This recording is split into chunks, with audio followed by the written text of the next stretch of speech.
levels. How did they do that? How do these people overcome tremendous grief and the traumatic loss of dear friends and colleagues to continue their work and provide for the survivors of 9/11?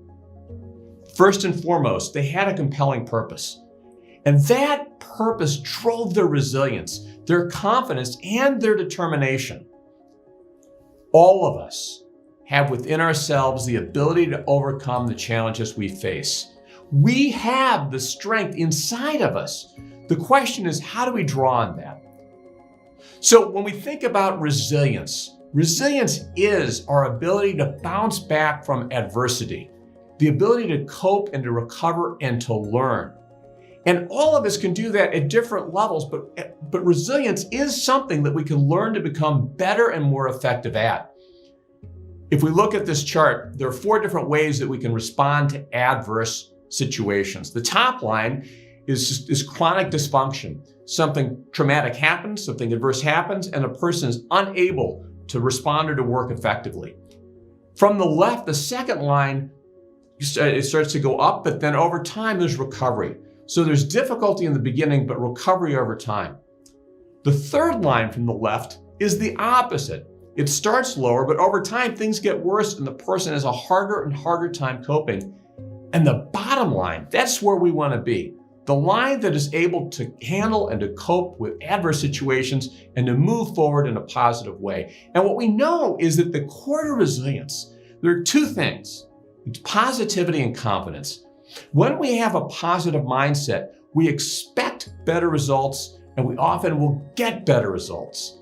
And so having positivity and having the confidence, thinking about even in the past, things that we've worked through that have been very, very difficult, that is something that fuels resilience. And those people who are positive and confident are 71% more likely to be highly resilient than people who aren't. So there's an opportunity for us. And at the same time, what's the challenge?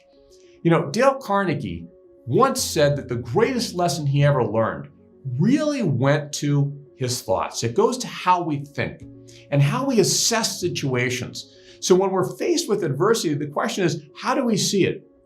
Do we see opportunity and crisis? Or do we see something just as bad and it's going to get worse and worse and worse? But the essence of who we are comes down to our thoughts. There's a great quote by the Stoic philosopher and Roman Emperor Marcus Aurelius who said, "Our lives are what our thoughts make it." So we need to be very intentional about the kinds of things that we think. And when we talk about this, I'm not saying that we just put blinders on and deny the challenges of what's happening. A phenomenal Kansan, one of the greatest CEOs of our time, Alan Mulally, talks about this, that the essence of leadership is to be able to face the real situation that is in front of us, the challenge that's in front of us, and at the same time, to be hopeful, to be optimistic, to be positive. And Alan Mulally would know, he is someone who took over Ford at a time in its history when that company was so close to bankruptcy. If it wasn't for Alan Mulally and really the mindset that he brought to that situation, Ford likely would have become bankrupt. But because he controlled his thoughts and really created a culture of resilience, Ford thrived. So some ways that we can become more positive and more confident. What are some of the ways that we can be resilient? And part of it goes to even just not criticizing, condemning, and complaining. It doesn't mean we're not going to look at things and be honest about what we need to do. But even in terms of our self-criticism, those negative voices in our minds that can really just drag us down, we need to fight those. Living in tight compartments. Really there's an analogy of a ship that has airtight compartments so that water can't go from one side to the next. And if we think about what are the most important things I need to focus on right now? What are the most important things to focus on today? Tight compartments can keep us from worrying about all kinds of things that may never happen. And to that end, if we ask ourselves, what is the very worst that can happen? Often when we start there, that's a place that we can build from. And almost always, things are never as bad as we think they could be. And then the last idea about how we can build our own positivity and confidence and resilience really is to fill our minds with thoughts of peace, courage, health, and hope. Think about all that we have to be grateful for. Think about all the things that are going right. One of the ways that we start team meetings at Dale Carnegie is to focus on what's progress that we're making. We may dig into the challenges that we have, but what are things that are working well? Now, the other thing we want to do is not just to focus on resilience and positivity for ourselves, but what about others? And really, there's a couple different things here. Part of this is social intelligence. And we're focused on the interpersonal skills, the skills of empathy and understanding and caring and listening that really help people feel psychological safety. Whether it's in our families, in our companies, or our teams, people feel safe to express their opinion, to talk about how they're feeling, to suggest ideas to help get through a difficult situation. That psychological safety is critical, as is trust. Trust that someone has got my back. Trust that someone cares. Trust that as a leader, I'm going to say and follow up on the things that I do.